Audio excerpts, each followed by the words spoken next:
Part 3. Fear in my life. What do I fear? That was the question. What is the fear? Why do I have this fear?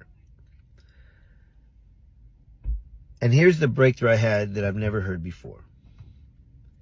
I fear my thoughts. What? I fear my thoughts. I have challenges around love.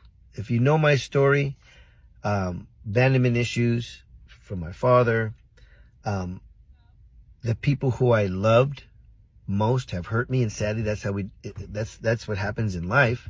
But I allowed that to create love equals pain in my life. That's not a good way to live. So what I found myself, what I discovered, the breakthrough I had, is that when I think about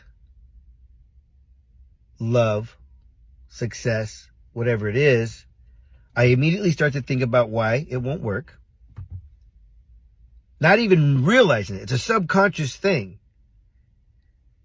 Think about things, why they won't work, and then I start to think about the way I'm going to feel if they don't work, and it stops me.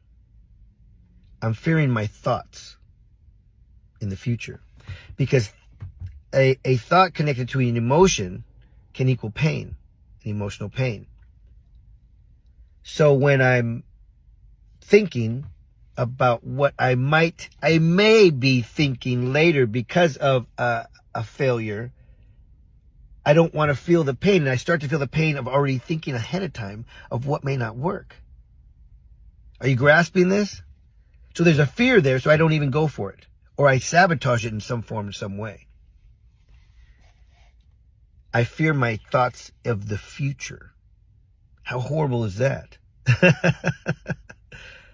I think the statistic is 80% of what we think about that's going to happen never happens.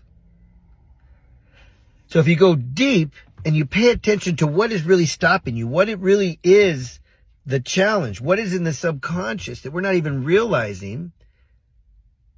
When we talk about fears and we say, I'm not scared. I hear a lot of people tell me that I'm not scared. I don't have any fears. Like, it's not about fear. They tell me things like that. It's not about fear. I don't know. I just don't take action. The core is it's a fear of what may or may not happen later and how you'll feel about it. And you don't even want to think about it because you don't like the feeling of it. So you don't take the action. Bam. Part 4.